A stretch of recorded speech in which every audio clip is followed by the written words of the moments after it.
When the world gets weird and the bills get thick, you call on Clint and you feature Dick. One talks numbers, the other talks slick. Two dads, one mic, yeah, this could stick. Clint's crunching figures, straight to the point. Dick's just here to laugh in the joint. It's the Clinterific Show, featuring Dick. Dick's quick with a joke, Clint's got the math. Together they'll balance your checkbook and your laugh. They'll talk finance, fun, and fatherly fails, with liquidity dreams and 401k tales. So grab your coffee, join us a ticket, the Clinterific Show,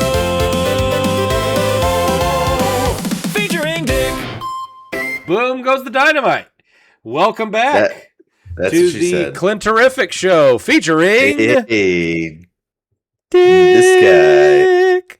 Dick. We're back after a slight hiatus from the 4th of July festivities that we actually had. I'm on vacation, you know. Yeah, Mr. Dick went to Yellowstone. Went to Wyoming. Yeah, I went to the Grand Tetons and Yellowstone. Yeah. Did you get to fondle go to Old Faithful? I did go to Old Faithful, actually. Oh, did it squirt? Yes, what do they call what it does? Erupt. It erupted. Okay, I got you. You could. It was very voluminous eruption. Oh, so it'd been a few minutes. Was it every 8 minutes or something like that? No, it's like 90 minutes. Or Oh, okay. like So I didn't realize it was that far apart. Yeah, it's. It would be just a constant stream because it. Okay, so it's supposed to erupt 60 to 90 minutes, every 60 to 90 minutes, and then it's supposed to erupt for 3 to 5 minutes, up to 180 feet in the air. Wow. Yeah, I know. So if it was erupting every 90 seconds, like it would just never stop. Just everywhere. And we all know that after 4 hours or more, it would need to contact his doctor. So yeah. Wow. So, okay, I want your perspective because you had your two kids that are younger, but not little. So they're what, 10 and 8? 7 and 9. 7 and 9. Okay. Okay. So I've heard mixed things because we were thinking about going to Yellowstone this year, and we had some things happen and it fell through. But the question I'm curious about, because I now have a 6-year-old and a 4, almost 5-year-old. Would it be something that is too dangerous for kids that are that young to just go and do a bunch of stuff, or is that something that just it's a bunch of city folk that don't know how to be outside? Well, I mean, I guess it depends on what it is that you're going to do, because, like, if you go to, okay, so the big national parks, and this is, if you've never been to a national park, this is going to be kind of an eye opener because they're huge. Oh yeah, they're friggin' huge. It's not like you can walk the whole thing in a day. No, like literally, you need some of them. You have to spend a couple hours driving between different sites. Okay, yeah. So like for instance, we went and saw Old Faithful, and it's like peak season right now. So we were going to go see the Grand Prismatic Spring next, but the parking lots for Grand Prismatic Spring were full and overflowing. Okay, so we couldn't get in. Yeah. People were parked along the highway, the road, to try and get into it. So we went instead to the Grand Canyon of the Yellowstone River, which is in another part of the park, but it's an hour drive. Yep. You hear that, Europe? We have 2 Grand Canyons. Yeah. So actually, we have more than that, because there's also a Grand Canyon of the Tuolumne River, which is in Yosemite. Anyway, that's... You hear that, Europe? We've got 3. 3 Grand Canyons. 3. How many you got? Suck it more. Suck it more. You have train tracks. We've got Grand Canyons. Although, let's be honest, it would be pretty cool to have some trains around here that didn't just go 4.5 miles an hour.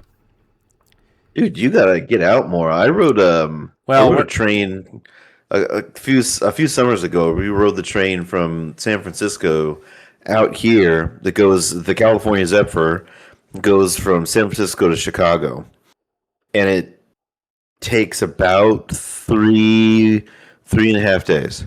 I thought you were going to say hours. I was like, holy crap, that's a lot faster than I expected it to be. But they time the journey so that you go through like the Sierra Nevadas and the Rockies, that you go through those areas during the daytime. Yeah. And you probably go through 7 different climate zones too. Yeah, you do go through quite a bit.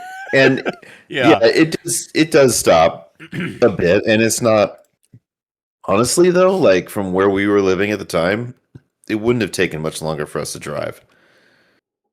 Okay. Oh, sorry, it wouldn't have taken much less time for us to drive that same distance, especially with kids, because like you know how it is. Like if you spend 6-8 hours in the car driving in a day, sometimes that's about all they can handle, and then you got to stop. Yeah. For a night. Our kids actually do pretty good. We can drive 10, 11 or more.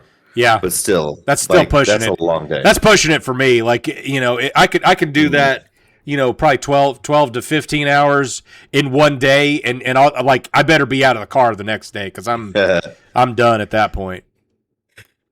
So, excuse me. So anyway, you know, Yellowstone's a very big place, and the thing is that there are some very like famous landmarks there. Obviously, did you get to see Crazy Beaver or Crazy Horse? Sorry, that's in South Dakota, Clint. I don't know where landmarks are. I was not very good at geology. I can tell. No, I have heard that last year we went to Mount Rushmore. Yeah, that one. We went to Mount Rushmore. I have heard that is underwhelming depending on which order you go see Crazy Horse. Because if you go see Crazy Horse first, the Mount Rushmore is small by comparison, I think. Well, I mean, Crazy Horse isn't finished. I don't think Crazy Horse is even like 25% finished. We didn't go to Crazy Horse because it's different because the Mount Rushmore monument is on public land. Crazy Horse is not.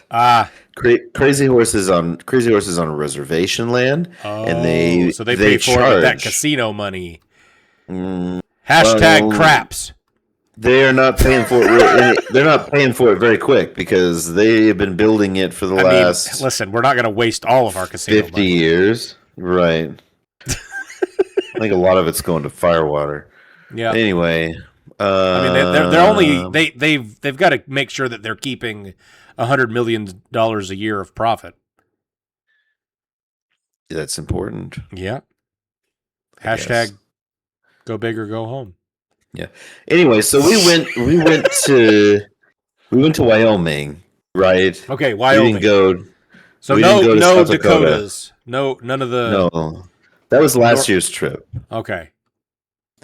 Last year's trip, we went to South Dakota and there's a couple of national parks in South Dakota and the Mount Rushmore National Memorial. So Crazy Horse, they started Crazy Horse in 1948, bro. Good grief, really? Done. It's not done. What is taking so long? How big is it? Done. They have the head done. Yeah. Is it a horse? I wish I could find a picture. Yeah, Crazy Horse was an Indian chieftain. Holy cow, that's huge. I think he was Lakota. What's he pointing at? I don't know. A little face in the rock behind him? Wow. That's holy. Oh, I see. I'm looking at a small scale replica that they're using as the model for the actual right. And he's pointing at the giant head in the mountain behind it. I was like, man, that thing's pretty small. Oh my gosh. Oh my gosh. Yeah, that makes more sense.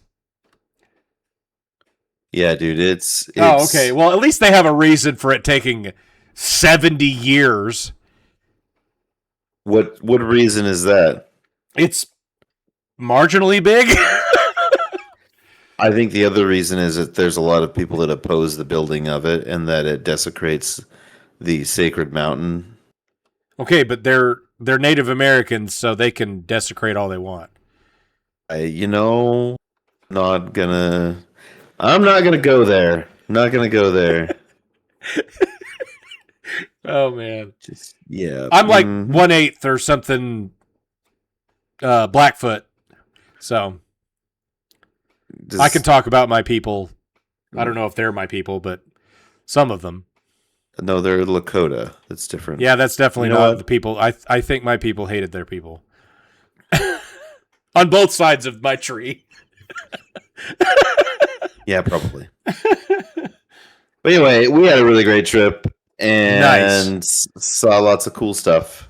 Cool. And the kids had a good time. Did you shoot any fireworks off? I did when we got back. We didn't do that at the parks, but yeah, I could do that when we got back. I figured. Yeah, we. It's kind of funny because Anna had posted a video on Instagram. Lucky for us, because Instagram is so great about paying. She had a video go mega viral on the 4th of July. So we bought a bunch of these cheap fireworks, and one of them is a dog taking a shit. So like you light it, and it looks like it's taking a dump, and this turd comes out that's like that long. Yeah. She literally just posted a video of that on Instagram and wakes up in the morning, and her phone is just like ding, ding, ding, ding, ding, ding, ding for like 3 hours. She finally muted it, and we couldn't figure out what was going on. Figure out that it was everybody loving this post of her firecracker show, and just just 10 million views. Wow, what? Yeah, by like lunch the next day. Like we took the video nuts. At I want to say it was like probably 8:30. She posted it on Instagram, and by like noon the next day it was 10 million views. Wow. Yeah, like I'm glad we get paid for that one. Except that you don't. Yeah. Yeah, if it had been on Facebook or YouTube or TikTok, we probably would have gotten paid pretty good for that one. Jeez, yeah, you should have had her post it on the Clinterific show. Yeah. Maybe we could have gotten monetized on that one. Yeah, we could have, maybe. Oh man, yeah. But yeah, so we did that and had a handful of firework shows that we went to, and it was a good 4th. Good 4th for the 250th birthday of our wonderful country. Anyway, yes, our wonderful country, Clint. We've got an action-packed show for you this week. We've got some money tips. Yeah. We also have some action packed into it. There's money tips and there's action after that. And then we're going to go deep with Dick.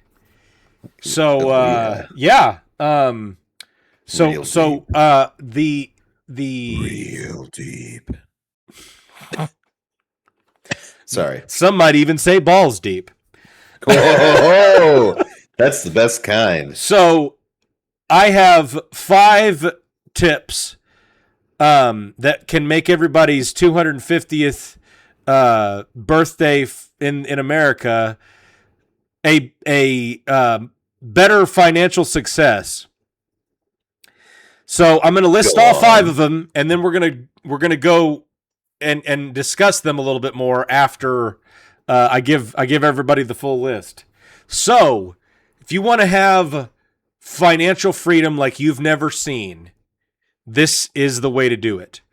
If you do this, I guarantee you will have so much money you won't know what to do with. Guaranteed. Oh, I'm listening. You cannot lose with this method. Okay. Number 1, don't buy things. Oh. Number 2, Like fasting. anything? It is really cheap to fast because you're not eating. Number 3, turn every light in the house off, as well as all electronics.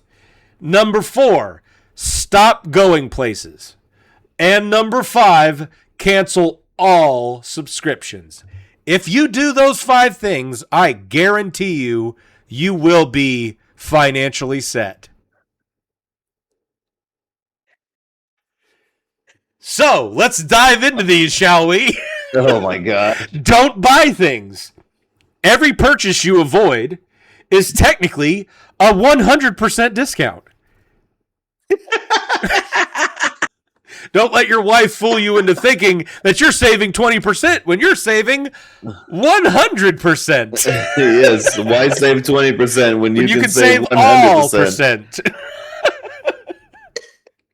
Fasting is another great way to save money. You know, Yeah. I'm like, hey, you know, I would love to lose a few pounds. And quite frankly, groceries and dining out are both ludicrously expensive right now. Yeah. Hunger is free. And you will shed pounds like nobody's business. This is revolutionary. You have no idea. Hey, listen, I really do think that some people could afford to do at least one of these. I know I could do the fasting thing for a few days. And even if you don't do it all the time, if you just fast 3 days a week, you're cutting your bills back by 45% on your food. Whoa. And that could be anywhere from $10 to $250, depending on where you eat. So, yeah, keep that in mind. Then, number 3, turn off every light.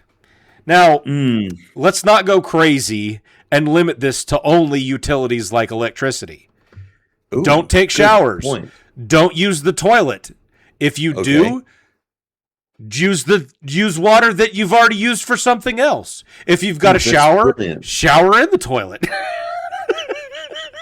We know what you do is you shower, but you don't let that water go down the drain. Yes, and then plug the drain and then scoop it out and just dump it in the toilet.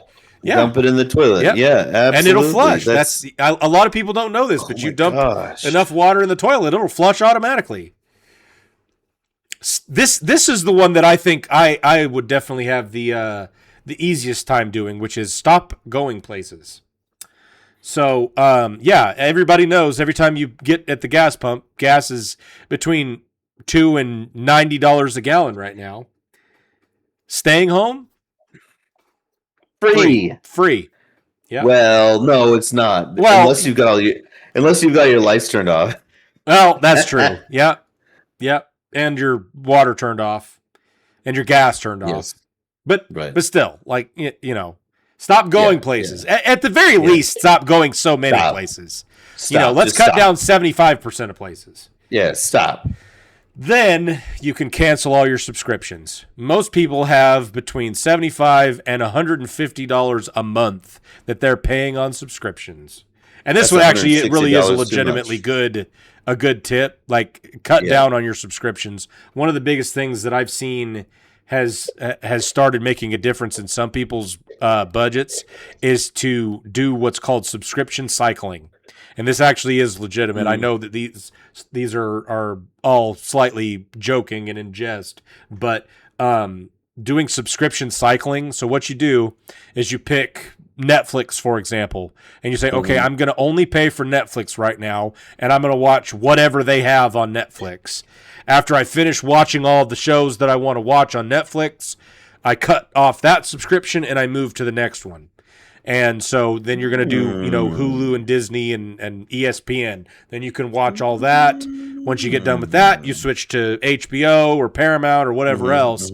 And so first off, you're not wasting subscription fees for something that you're not even using, because a lot of people have these subscriptions and don't use them at all if they do.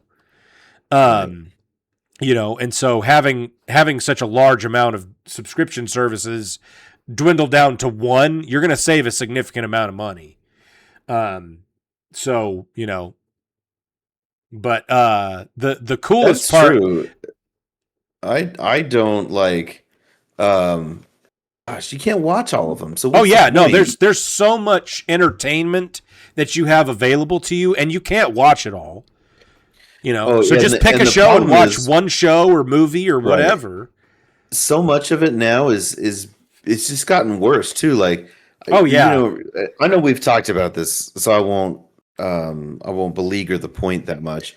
But the fact that now, like, even though I pay, like, I don't think we're paying for it anymore. But when we were paying for Netflix, now I got to watch commercials on Netflix, yes, and it's like, what the heck? yeah. And They've had the most profitable year ever, and yet they have to charge commercial or they're getting commercials in right, their right. stuff now. I'm like, okay, Well, that's seriously? why.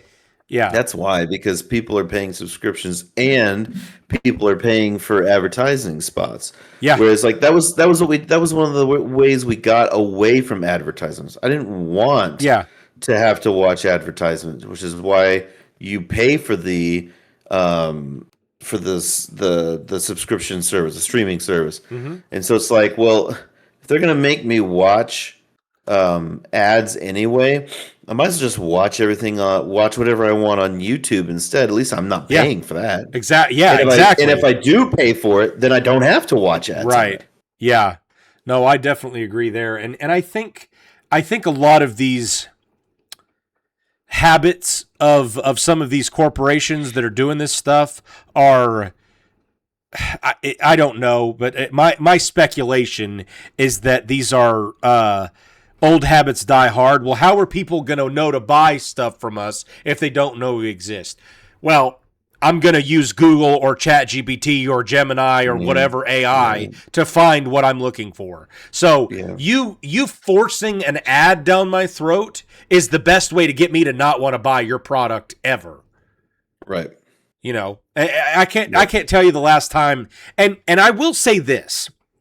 I think that advertising has had to evolve substantially because of the millennial or younger generation. Because what's happened is I'm sure that I'm not the only one that experiences this. My brain at this point is programmed to respond negatively to a commercial. If I'm listening to the radio, if I'm watching TV, if I'm watching YouTube, whatever, and I see a commercial pop up, my brain shuts off and I'm like, yeah, it's time to go to the bathroom. I can goof around on my phone. I can do whatever else because there is nothing on this screen that I want to see or need to see. Mm-hmm. So you forcing it down my throat is not going to make it where I'm likely to buy your product. Yep. If anything, it makes it less likely for me to want to buy that product. But there has been a shift in some of the most recent commercials, which is why, for example, the Super Bowl is a great example. When you watch Super Bowl commercials, at least for a while, they were incredibly entertaining. Yeah, they were. They were fun to watch. You got to experience a story in an ad. Well, they got too ridiculously expensive, and so the last few years, the Super Bowl commercials have been largely terrible. Right. But there are still ad agencies that are out there that make incredibly entertaining and engaging ads that you can't help but watch. So if you want somebody that's a millennial or younger to actually watch your ad, you better put some time into it and not just make it a cookie cutter, oh, look at this car or look at this medication and this is the list of side effects that you could possibly have from it and blah, blah, blah. That's not how you get somebody to want to buy your product. And it's going to get worse because I think the return on investment for those things are going to start just falling off a cliff in probably the next 10 to 15 years because the boomer generation is going to start dying off, which, as bleak and as bleak as that is, it's reality. Reality. Yeah, they're starting to get in their 70s and 80s and it's just going to those are the only ones that kind of marketing is even appealing to. Mm-hmm. So that kind of marketing is going to start falling off. So you forcing me as a Netflix subscriber to watch your commercial is not going to make me happy. And if anything, it's going to actually hurt your business model. So yeah, that's my my 2 cents worth of advertising advice going forward. You want to really make some money, figure out how to actually solve a problem. Like, I don't know, make me not watch commercials. Keep me from having to watch commercials. Figure out how to be creative enough to put it in the Netflix show. You know? Oh man, this guy's got the newest iPhone. He's using it and he's talking about how amazing it is. It'll be Then like it's subconscious. The Truman Show, where you know, yeah, yeah. That's where she turns exactly the what I'm camera and talking goes, about. "Try again." Yeah, yeah, exactly. You know, that's Who are one you of those. talking to? Yeah, exactly. Like, who are you talking to? Yeah, exactly. That's the kind of stuff that I'm talking about. You're gonna have to start being way more creative with your ad campaigns and how to get people to engage and be aware of your product. Mm-hmm. Because that old commercial thing that's just the old cookie cutter garbage commercial ain't doing it. And it's definitely not going to keep doing it going forward. So yeah, that's the top 5 best ways to save the most money. And one of those 5 is actually an actual real, like, hey, you really could save some money. Yeah. But yeah. let's be honest, if you're canceling all your subscription, your new hobby is just watching your bank balance go, because it's going to keep going right? up. Yep, absolutely. Yep. Yeah. So that's our top 5 best tips for saving the most money the fastest. Da-da-da. You're welcome. Yep.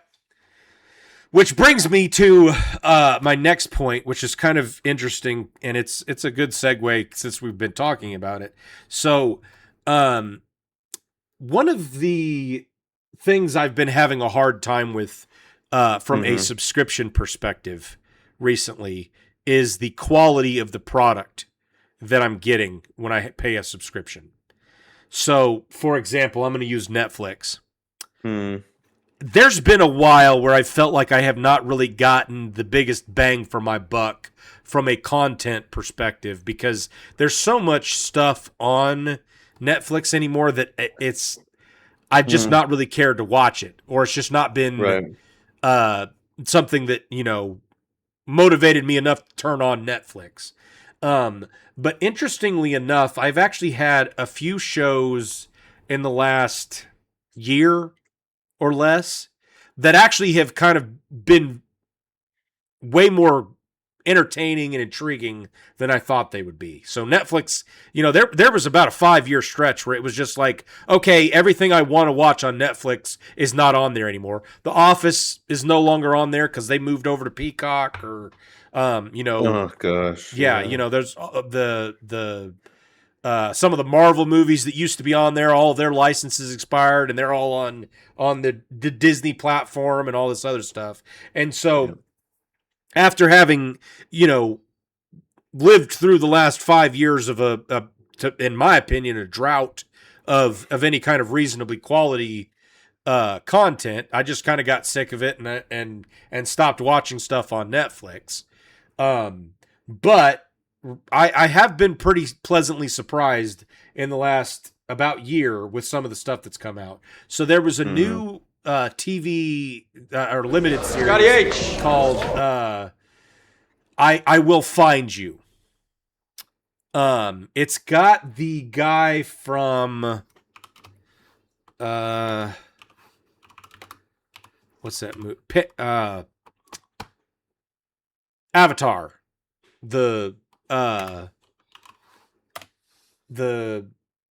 What's his name? Sam Worthington.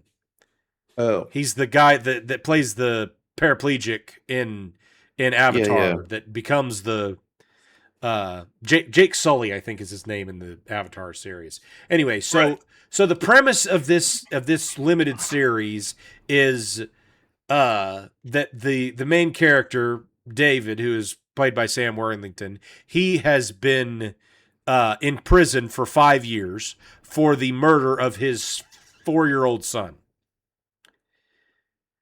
Oh, well, geez. he vehemently has argued the whole time that he did not do it, but he's one of those good guys that just, he's like, there's, all the evidence mountainously pointed towards me, so there was nothing I could do, and he's just serving out his sentence. He's kind of, given up, so to speak. Well, his sister is a journalist, and she stumbles across a picture of her I think it's a picture from her friends that went to like Six Flags or something like that. And the picture has it has a little boy in the background that looks identical to his son. And the son has like a little birthmark on the side of his face, and it's like the exact same birthmark. So they start, doing all this stuff, and he's trying to figure out if his son actually is alive and all this other stuff and what happened. And I haven't watched the whole series yet. I think it's only eight episodes or something like that long, but it's really engaging. It's been really, really good.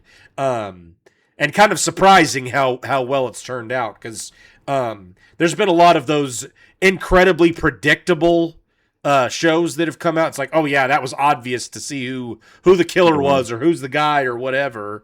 And this one has actually turned out pretty surprisingly well. And so, I was kind of surprised by that. And there was another one with Taron Egerton. The guy from Kingsman. Yep. I know what you're talking about. So he was in one, and this may have actually been a little bit longer ago. I'm trying to remember when. Let's see. Oh, okay. This was actually 2024. So it was a year and a half ago. It's called Carry On. He's a I don't even know what you really call it. Like a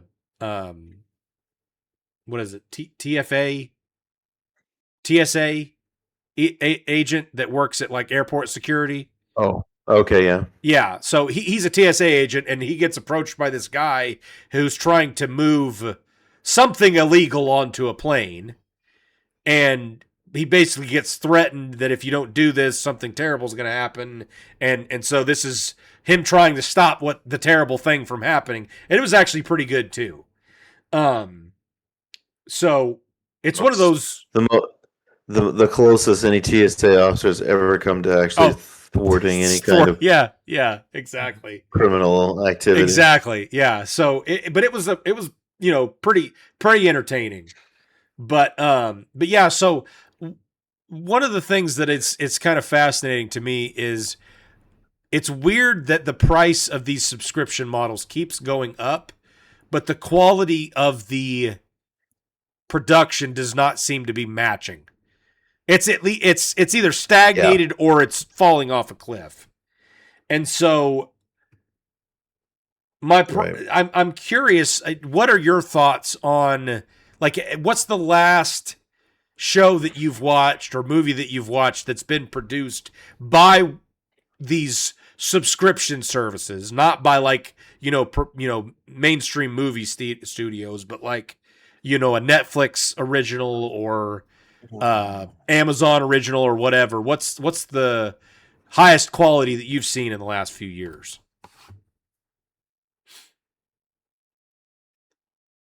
Shoot. Man, I haven't in the last few years. I did watch something that just stands out for you. Something that stands out for me. And it doesn't have to be in the last few years. It could be in the last decade. Oh, in the last decade? Yeah, just anything. Just anything. Anything. Was there anything good at all in the last decade? Yeah. You can say that nothing has been good, which I would not argue with you. Right. I could. Oh, you know what? You know what I really have enjoyed? Something that came out was, and this got sucked up by I think Hulu after a while, but it was such a breath of fresh air. Okay. And it was put on. It was. I can't remember the name of the. Can't remember the name of the original streaming service was, because it was like Crave, and no Crave. Okay, that's what Crave, like Crave. That so okay. Hang on a second. That's the streaming service. Oh, okay. So Crave put out this show called Letterkenny. Oh, yes. And I had never heard of Crave at all, but Yes. Letterkenny sucked me in, and I could not get enough of it. Incredible. It was so hilarious. Incredible show. Yes. Oh yeah, incredible show. And then I think it got picked up by Hulu. Shoresy? I haven't, and I really should. Yes, you should. Yeah, if you liked Letterkenny, then you need to watch Shoresy. Oh, I know. I will. I will. That's part of the reason why I probably haven't watched it, just because I know I'll get sucked into it. But yeah, which Shoresy is a pretty short series. Oh, is it? Yes. I can't remember how many. Oh, there actually has been 5 seasons of it. Okay, never mind. I'm wrong. I didn't realize they'd done that many seasons of it. Yeah. But yeah, it's so crazy to see how, because that I agree with you. That took TV by storm, because it was like the only thing I saw on YouTube for a while was these clips of these guys from Letterkenny talking about their problems, and then it just went nuts and turned into a TV show, and then went even crazier and got picked up by Hulu. Yeah, it was nice onesie. Does it come in men's? I think you come in enough for both of us. Oh my gosh! Oh, that's such an amazing show. I need to go watch those again. The thing that made it so good was that it didn't feel like it was like canned, practiced. Oh yeah. Back and forth. Oh, felt like the chipping they did back and forth. I mean, it was just it's just like bam, bam, bam, bam, bam, and like it's like when you sit around and you talk with your buddies. Oh yeah, and you're just going back and forth. That's what it felt like. Oh yeah, and it just felt like you were one of the guys like listening to it. Yep. It was No, I definitely agree with you there. That was just such a wonderful. It was a breath of fresh air. Just like, oh man, I and I think it was probably one of those things where it was like we've been hearing the genre of comedy dwindle down to almost nothing, because everything can be offensive anymore. And so for these guys to come out and just not care at all and be completely irreverent to who they're being, insulting and commenting on and stuff like that, it was just incredible. And that's coming from somebody that as a millennial and growing up in the 80s and 90s and listening to the humor from those decades, and then coming to now where it's like, oh well, you can't say that because it's offensive to some people. It was just such a huge shift in like you're talking about, a breath of fresh air, because it was genuinely immediately hilarious. Oh yeah, absolutely. Yeah, and so it was probably a combination of timing and content, because so much of that stuff has been censored to some capacity, that it just took away from comedy as a genre.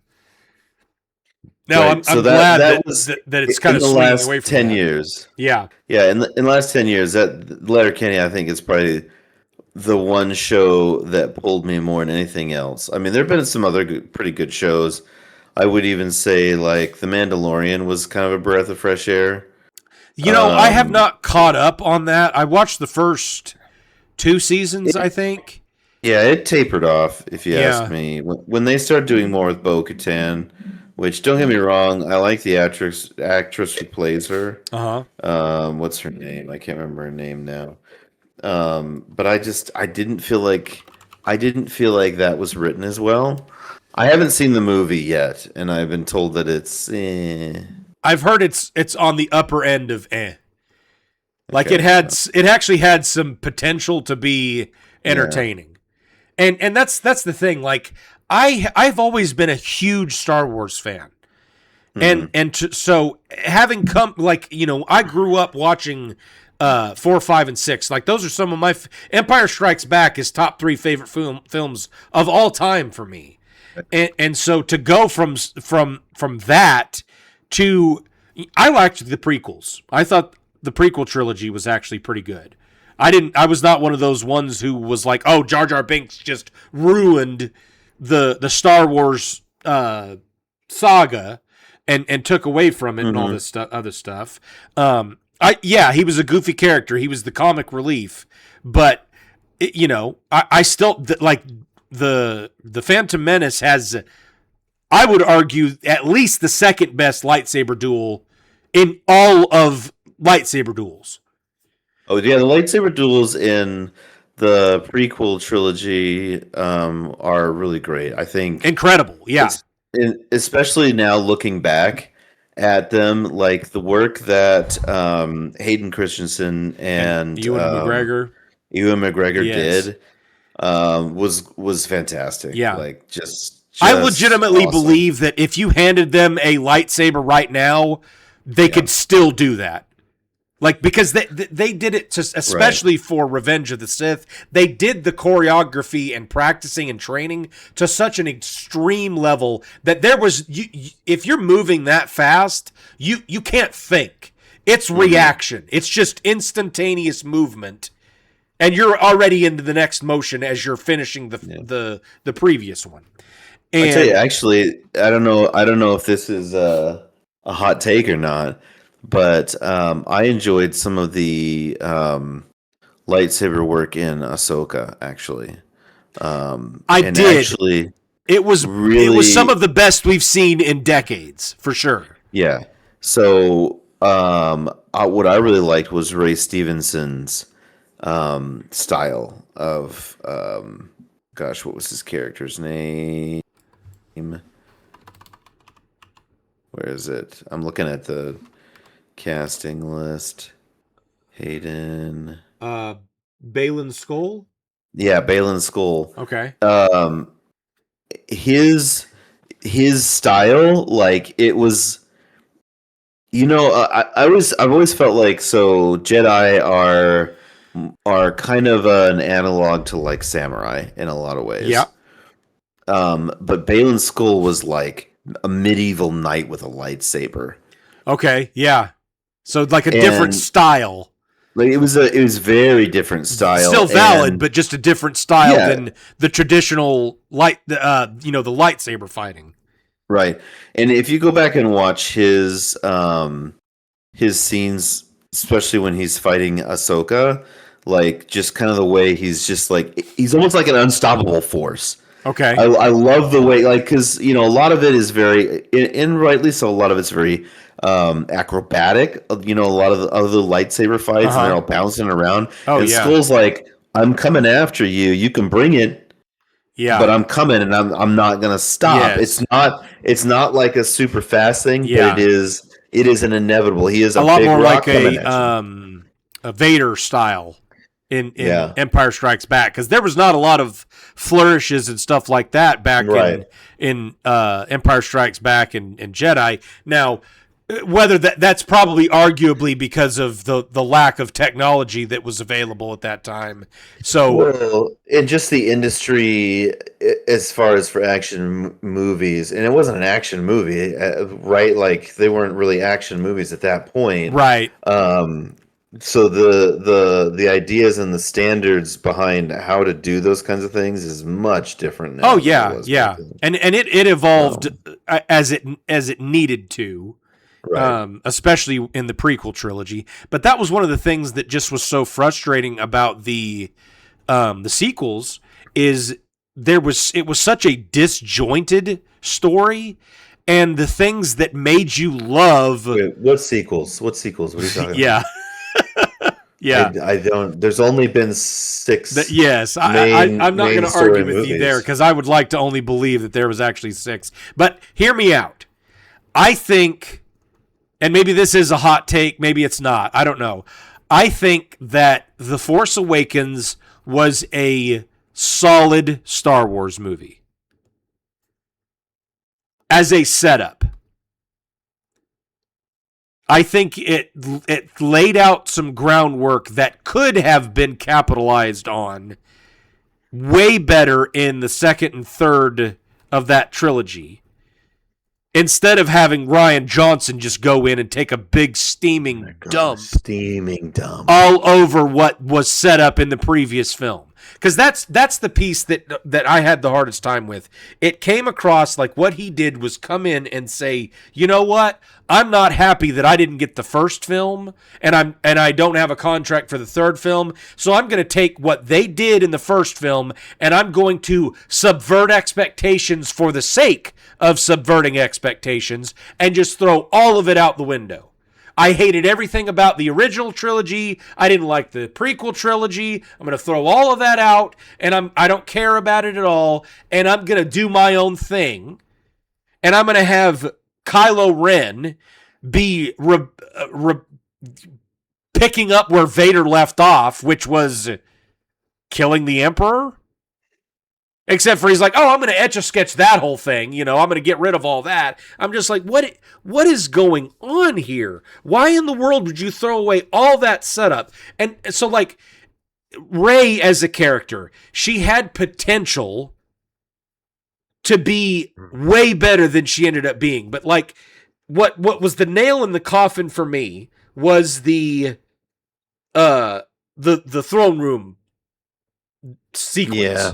So him killing, Kylo Ren killing Snoke out of nowhere, which, whether it was out of nowhere or not, who knows? But him killing him out of nowhere, and then the sequence of the fight with them and the Royal Guard after, which, like, what I guess I had a hard time ever making sense of that sequence, because, like, okay, well, the guy we were supposed to protect just got killed by the other guy we're supposed to protect. I guess he's in charge now, but we're going to try to kill him.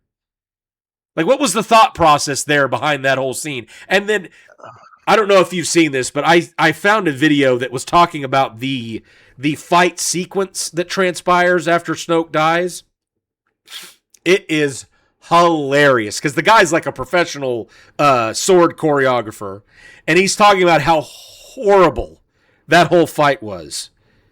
And he goes through and picks apart like how all of the guards attack Kylo Ren and Rey in that whole sequence, and it is hilarious, because I can't watch that scene again without laughing uncontrollably about how horrible the Royal Guards were at fighting, like to the extent of like they were swinging at nothing.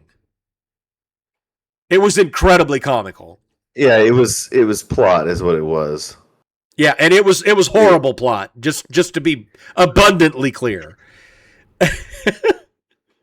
But yeah, so to have that whole sequence of events and it being so much of a, I'm going to throw everything out because I can do that, and then for Disney to then come in and bring back J.J. Abrams for the third film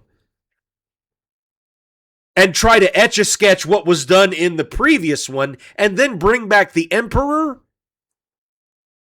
Like, dude, it was... What? None of it made any dang sense. Yeah, just, like, I was talking to Anna about this a while back, and I said, you know what would have made the Return of, or the Last Jedi significantly better, and made Rey an actual flawed and relatable character? When Kylo Ren reaches, sip on alien. Well, milk. I mean, yeah, that probably would have helped a little bit, but no, it was freaking weird. When Kylo Ren reaches out to Rey for her to join him, she actually does. For her to go to the dark side, and they both go onto the dark side, and Finn actually is Force sensitive, and Poe were Force sensitive. And they find that out between, at the end of that movie, and they start training as Jedi, and so they are the two Jedi that end up fighting Rey and Kylo, and then there's some kind of balancing of the Force that happens in the third film, and they come back together and make peace or something like that. I thought that would have been an interesting switch because it would have made Rey flawed. She makes she falls to the dark side. Mm-hmm. And goes with Kylo. And maybe even have like a time skip where they jump ahead like 15 years and they've got a kid that causes them to change their whole philosophy. Like, oh, we have been on the dark side and we realize like, oh, that's not the way I want to be anymore. Just something to give it some, a little bit of flair and out of the norm stuff. But just to be like, oh yeah, screw all this stuff. I'm going to throw it in the trash. Like subvert expectations for a reason. Don't just be like, yeah, I'm throwing this out because I'm not happy about what was done here, and I want to do my own thing over here. Well, you can't do that in a trilogy. You have to develop something, right? So yeah. Anyway, Star Wars rant over. But yeah, like I don't disagree with you. I think that the Star Wars Mandalorian series, I think it actually had some pretty good stuff in it, and I've heard, I have not seen Ahsoka. I have heard good things about it. I mean, like it's not amazing by any means, but right. I did enjoy it, and I like the character. I do wish that. Now, did you ever watch the Clone Wars cartoons? All of it, yes. Okay, see, I have not seen. I've seen bits and pieces of them, but I've never watched the whole thing all the way through. No, I've seen all of it. I feel like that could probably make me more motivated to watch Ahsoka. Mm-hmm. And my kids are like, Lincoln just turned 6 this year. I'm kind of getting to a point where I'd like to start. I think we watched A New Hope with them the other day. They made it like halfway through the film, and they were, running around the room. But that's just what that was mostly Evie.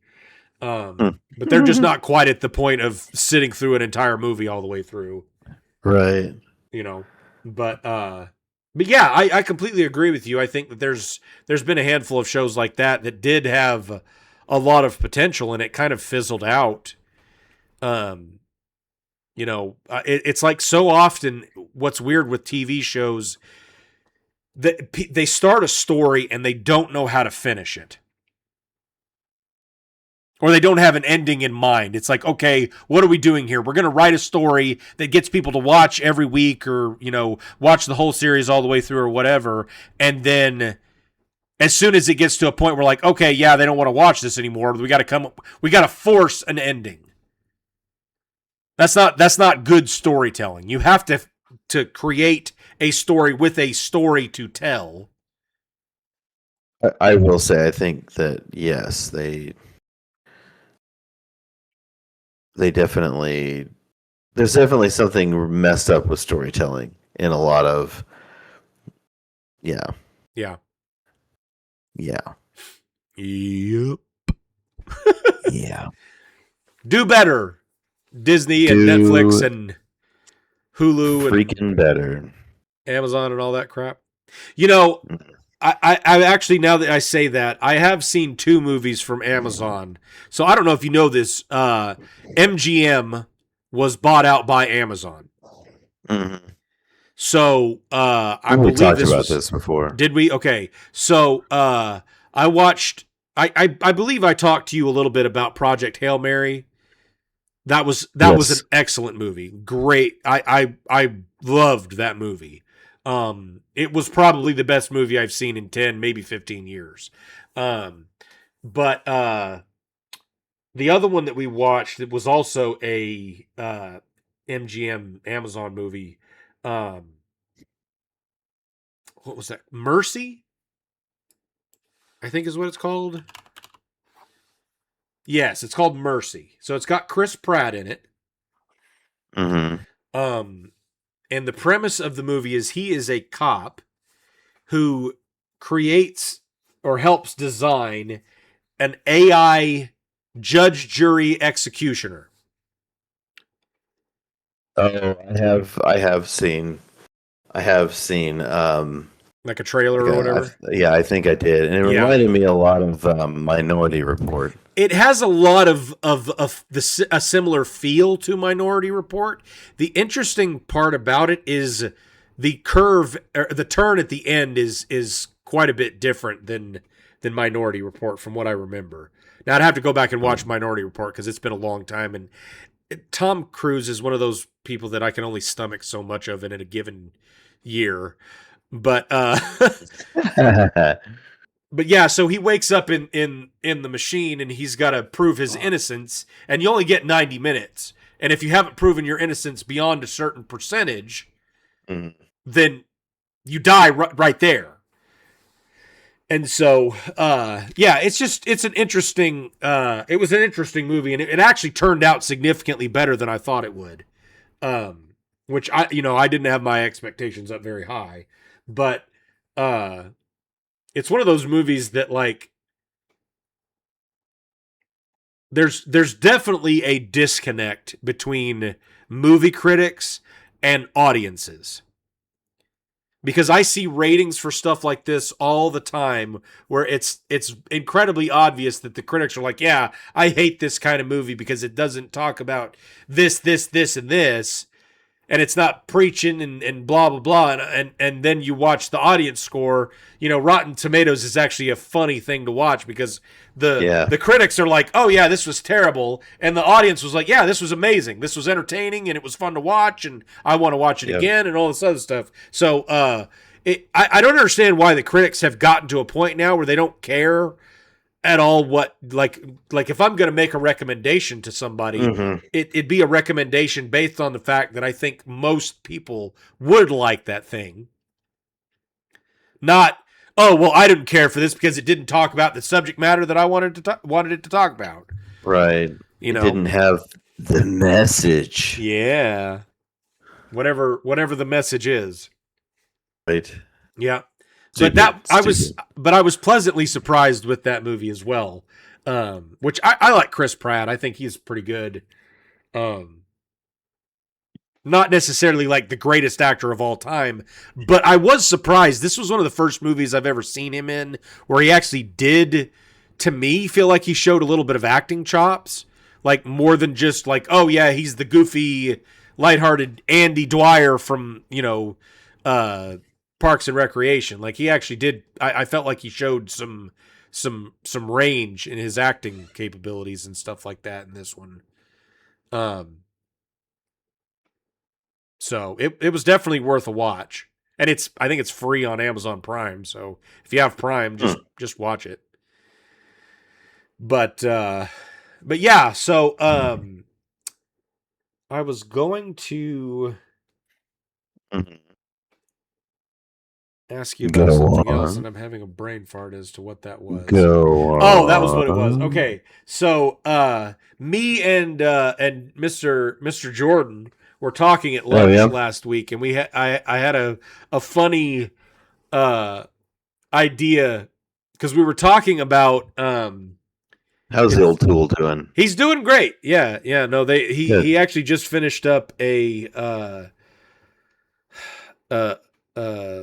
soccer field renovation for the academy that we went to for high school. He was right. I watched a few of those shorts. Yeah. So he told me today he just finished up because I'm sure you saw his brother-in-law. I think it's El Tuñado is what he gets called on there. He actually broke his foot. Nice. Yeah, like they were out doing some work, and I think it was a little bit wet from some, because we've been getting rain like nobody's business, and he stepped on a rock wrong and just shattered his ankle, broke both bones on each side, and he's in a cast for like he has to use the little scooter for like 6 weeks, and then he's got to go into a boot for another 6 weeks after that. So, yeah, he had a rough go of things last week, or 2 weeks ago, whenever that was. I think it was 2 weeks ago. Yeah. And anyway, so I texted Jordan this afternoon because I was like, well, I'm a little bit slow right now with some of the work that I'm working on. So I texted him. I was like, hey, if you need any help finishing that up, I'm happy to come over there and help you. And he's like, oh, I actually just finished today. So, but anyway, yeah. So they're finishing that up, and so we were talking about that. I was like, if you could go back and talk to yourself like in, between the ages of like 14 and 15 or 14 and 18, and give yourself like incredibly insane and crazy but vague prediction about your future that like it's not going to change in a significant thing about like what happens to you in your life, but just like right. I'd go back and tell you that you're going to make way more money digging rocks up out of your yard than you are as an eye doctor. So I was like, that would be kind of a funny bit.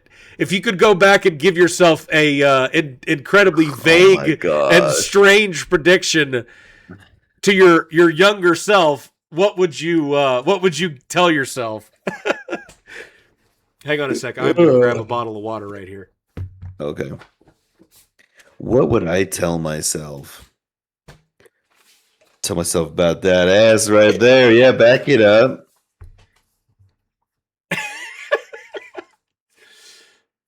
Yeah. Oh man.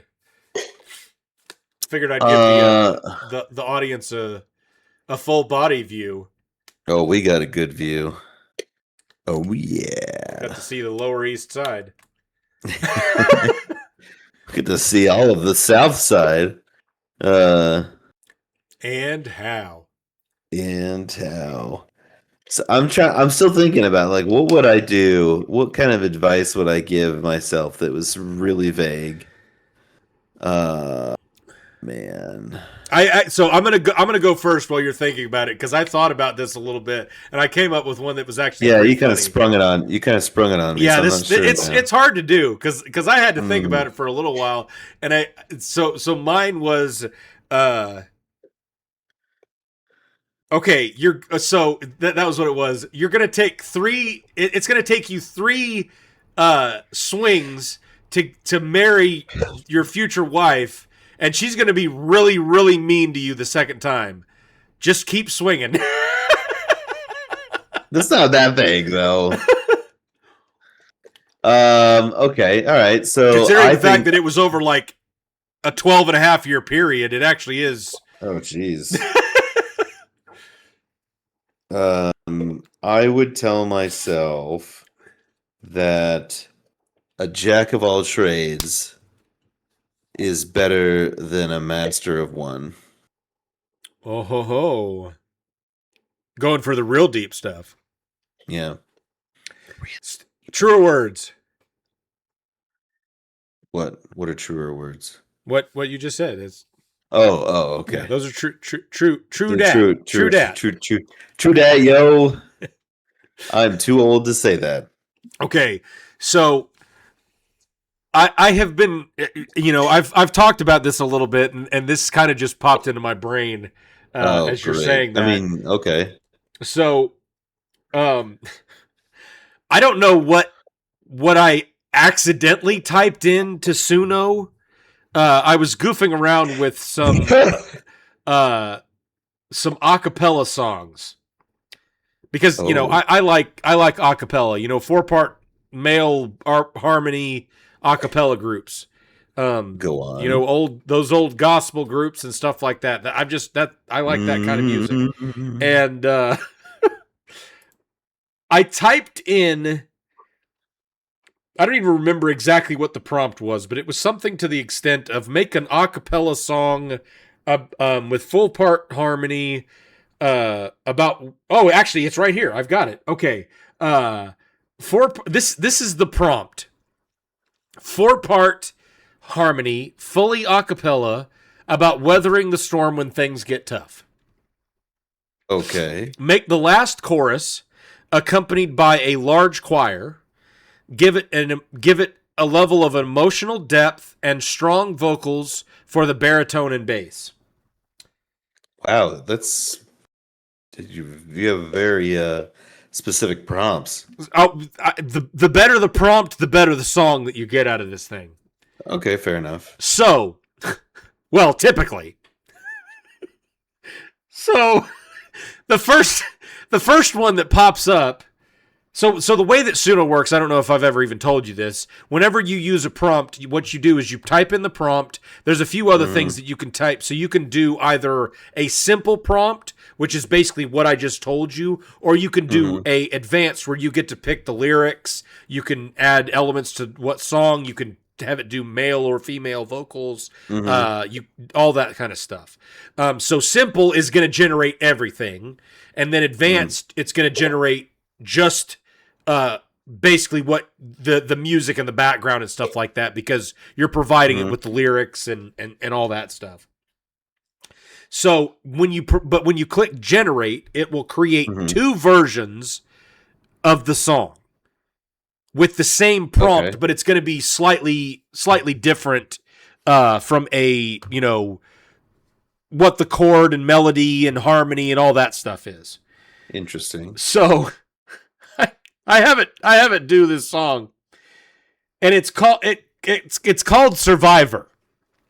Like, okay, yeah, that kind of fits the theme of weathering the storm when times get tough, Okay. Start listening to the the song. It's like, here, this is just some of the lyrics. The storm is coming. We are survivors. The storm is coming. We stand and fight. We are survivors. Pretty generic stuff. So I'm listening to this song, and I'm listening to it in the car, and I'm just like, okay, this is not bad. Like, it's got a little bit of an interesting, because what I'll typically do is I'll just generate like 20 songs, and I'll go through and filter out all the stuff that I don't like, and I'll just delete it, and then I'll keep the ones that I do like. And then I may, experiment and make some other songs with it, or try to do a remix or whatever. So it goes into the first verse, and it starts out like, my people, they try to break us. Okay. They try to kill us and seal us in our graves. Like, yeah, this is pretty boilerplate. And then they saying Black Lives Matter. When they pull up, we scatter. It's all we know. They tell us we ain't shit. We ain't good enough. That we all poor and ain't hood enough. They hate it, and then we grow. And I'm like, whoa. What just happened here? Like, I have never in my life had it generate something like that, because first off, it very rarely swears. Like, very rarely. And so it just went like, wow, like all over like the deep end, and I'm like, man, I'm not even entirely sure what direction they're singing this about, but it was just like a definite curveball. Wow. Where did that come from? Yeah, that's a great question, because I'm serious. That is not anywhere close to what the lyrics typically are. When I generate a song from especially when I'm that vague and generic. And so I just was like, I got to tell Ricky about this, because this is an incredibly out of left field curveball that just, I was like, wait. I had to stop the song and rewind it, because I thought I was I thought my phone had glitched out and turned on like a TikTok or something like that. And I was like, no, that's the lyrics of the song. This is insane. That's the lyrics. Oh my gosh. Yeah. So that was pretty entertaining. Yeah, your AI is having a good time there. Yeah. Suno, you went out into the cornfields on that one. Oh man. Wow. Yeah, I figured you'd get a kick out of that. So that is something else, man. Yeah. That is something else. Jeez. Yeah. But yeah, so that brings us to our final segment of the day. We're going to go deep with Dick. So going deep. So this is kind of a joint discussion today, and we're going to talk a little bit about the concept of reconciliation with people, that have wronged you, because there's a good amount of benefit. I genuinely believe that you get a lot from both being forgiven and offering forgiveness to people who have wronged you or when you have wronged them. But I also think that there's more to it than just forgiveness, and there's a level of, at a certain point, is it worth reconciling? Or is it time to put the line in the sand, and once that person crosses it that last time, it's time to kind of wash your hands of the relationship and especially from a protecting your family perspective, because I'm sure you can relate to this from a perspective of being a father, wanting to protect your children from all kinds of harm, whatever that may be. And so to have somebody that has hurt you or your family and shows some level of remorse, then working through a reconciliation with them is not really that difficult to do. But what do you do in circumstances where they have shown no level of remorse? Do you try to work it out with them, or do you let them sleep in the bed they made? Because I've kind of had my opinions on this evolve a little bit, especially since having children. Having children kind of, at least for me as a man, softens my perspective a little bit. But it also solidifies it from a perspective of I will protect my family. I'm not going to let somebody continue to harm, however that harm, whether that be physical or emotional or spiritual or whatever form of harm that may take. That I'm gonna, there's going to be a point where I'm going to put my foot down, and you're not going to be getting access to my family or kids or whatever asterisk you want to throw in there. So, what are your thoughts on the philosophy of forgive and forget? And I mean, even like you and I are both raised Christians, and it's always preached from a biblical perspective of forgive, as you've been forgiven, and forgive many, many times over. And I agree with that, but it begs the question of, okay, there has to be a level of, while I forgive you, that doesn't mean you get access. So I think that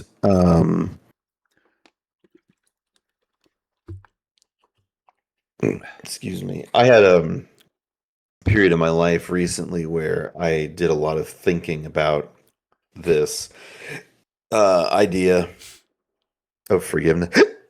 Forgiveness and what it means. And I don't think that we are called to forget.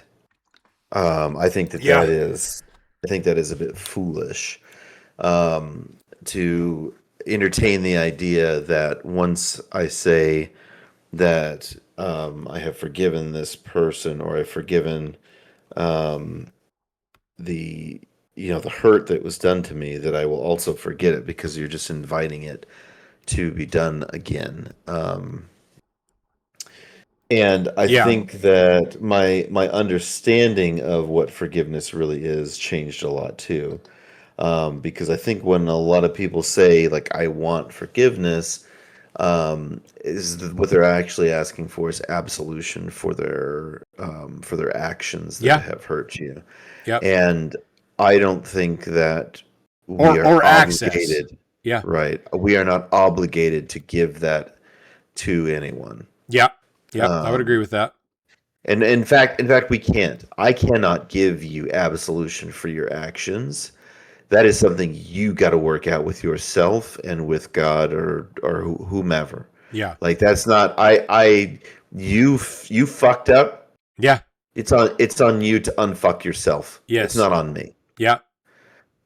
So what I have learned is that forgiveness is more about how I learn to be okay, how I learn to reclaim my own dignity as a person and move on from whatever it was that happened. And sometimes that means you and I don't talk anymore.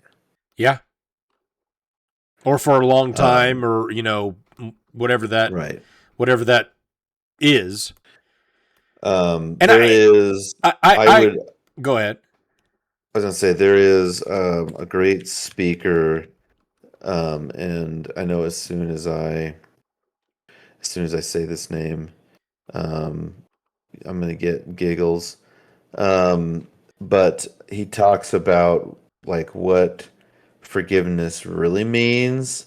Gosh, and I wish I could remember what the tagline on that was. But it had more to do with me reclaiming myself and my dignity than doing something with someone else. Okay.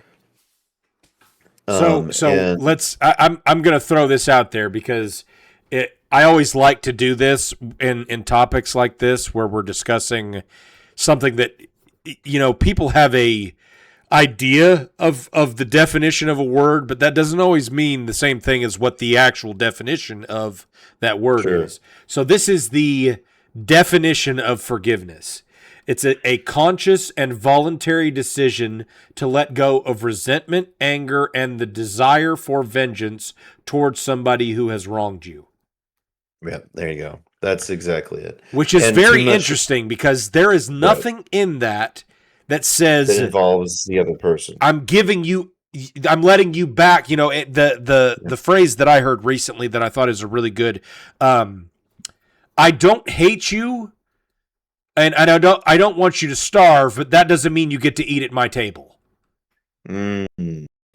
And I just thought that was a really good way to put that because it's like, okay, I want you to find happiness and find what it is that you're looking for. Just know that you've made it abundantly clear that that's not going to be happening at my table, so you don't get to sit at my table anymore. Yeah. Yeah, no, that's exactly it. Forgiveness is about us letting go of that negativity, letting go of the grievance.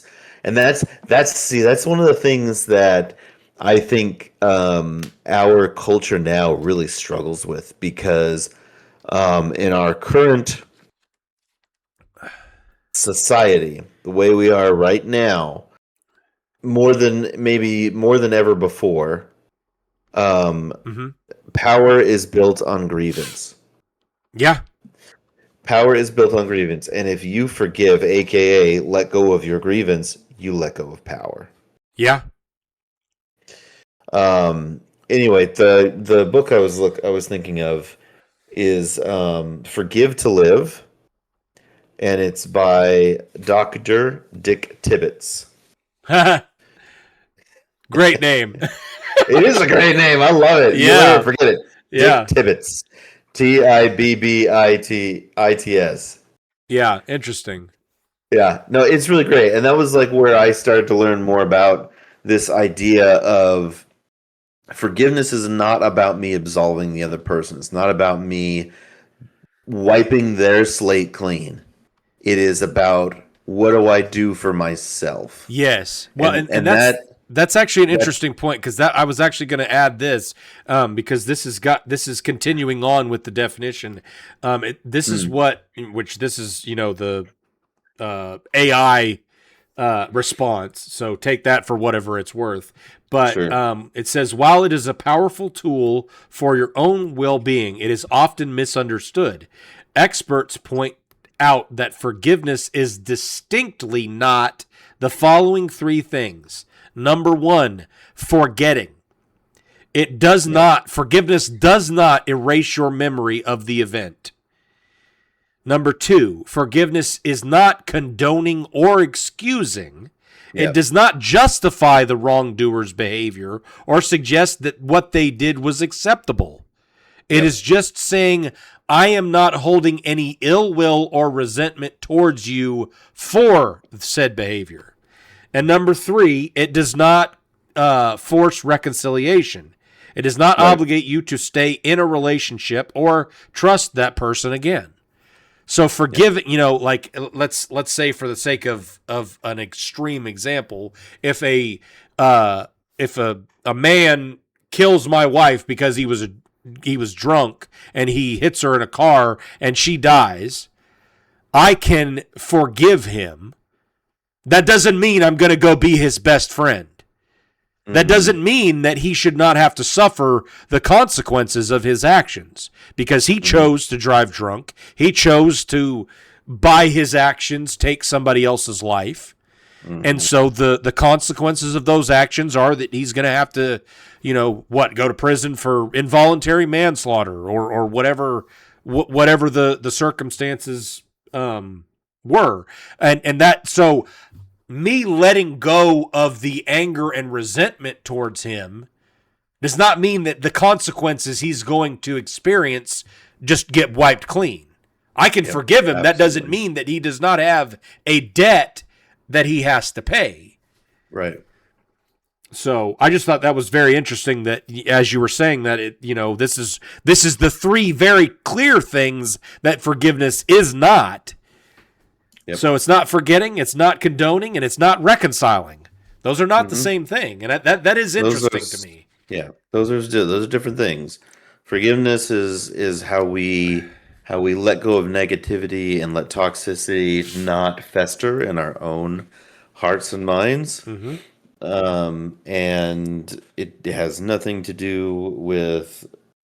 See, I think that's why some people have a hard time for quote forgiving. Is because they think they are letting go of the condemnation of the bad actions. Like, just because you forgive that person doesn't mean you're saying what they did was right, or that you're agreeing that that everything is okay. Yeah, like that is not what forgiveness is about.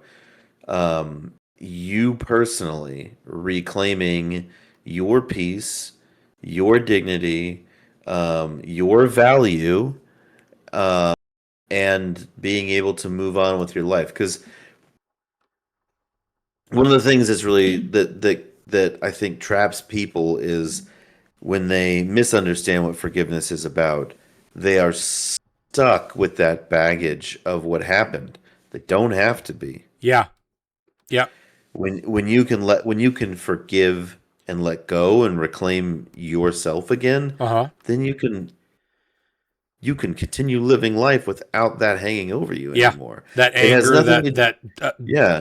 emotional toil, and turmoil. It has nothing, absolutely nothing to do with making what that person did right. In fact, it actually has nothing to do with it. Like it's like the opposite. It's like we're not saying anything about that person. This is all about you. Yeah, like we've made forgiveness about the other person. Forgiveness is not about the other person. That's true. You. Yep. The forgiveness is for you, not for somebody else. Right. But I do agree with you almost completely there. I do think that the caveat could be added, though, that for the purposes of reconciliation, I think that forgiveness can be a tool that if the person has, there is a very large level of sincere, I screwed up. I made a mistake, and I am so sorry for the harm that I caused, and I hope that I can figure out a way to come back from the mistake that I made. That goes, as far as I'm concerned, that will go an incredibly long way towards having an actual reconciliation. Sure. The process of asking for forgiveness. Like, hey, this is what I did wrong. I know this was wrong. I know it harmed you. I know it harmed your family. I know it harmed this. I know it harmed that. I know it harmed whatever. I'm just asking you to find it in your heart to forgive me. There is a power, for lack of a better term, in that process as well. Not saying that the person you're asking has to forgive you or reconcile, but just being able to identify, hey, I know I made a mistake and I want to, if possible, and maybe that's not possible, but to try to make amends in whatever way that I can, if I can. That goes a long way. Yeah. And well, it does, but like you can still have forgiveness and choose not to engage with that person in reconciliation. 100%. Yeah. Yeah, no, I don't. I agree with you there. I don't think that's. I don't think those two things are mutually exclusive. In any capacity. Wait, is that the right word? Maybe not. Maybe not mutually exclusive, but just like, more so like forcing the issue. Like, just because I forgive you doesn't mean you get to come back in my life. Yeah. Even if you do ask for forgiveness and say that you're wanting to improve the behavior, fix the mistake, whatever that case was, make things right. Even if you do want to do that, that may not be something that's in the cards for them right now. Just because they forgive you doesn't mean that they're like, yeah, okay, come on, you get to come sit back at my table now. Right. But no, absolutely. Yeah. Well, I think that's a very interesting. I like that perspective, and I always find it interesting to look up words that we use on a regular basis in society of like, oh yeah, this is what I know how to use that in a sentence, but do I really know what that word means, or what does that imply? Because very often it can be very different from what we actually believe it is. But just as a a side note of, okay, forgiveness is not you get to come back and sit at my table. It's I'm letting go of the reason you're not at my table. Yeah. But I still remember why you're not here. Right. Yeah, I think that just left me what I was going to say. I must be tired. Yeah. That's what happens when you get older, Mr. Dick. It's about to hit me. I'm going to be 40 next month. Dick is about to flop. Yep. And fall asleep. Yep. Well, for whatever that's worth, just kind of keep that in mind, everybody. That's our deep thought for the day. Yep. Reconciliation does not always go hand in hand with forgiveness. So you may get forgiven, but you may not get reconciliation. Yep. You may be able to achieve forgiveness with it doesn't obligate you to reach reconciliation. Exactly. What he said. So. Yeah. Well, that is going to be a wrap for this week. It's going to be a little bit shorter episode because it's been a long week. Hell yeah. So we are working out the details to hopefully have an engineer from Microsoft come in and do an interview with us hopefully next week. I'm going to reach out to him tomorrow and hopefully he can do it. So maybe we'll have an interesting interview for everybody to hear somebody's perspective that is from one of the leading AI companies in the industry right now. Hey, do you have an update on what platforms people can find us on, Clint? I do, actually. So I have been busy over the last week, and we are now on TikTok.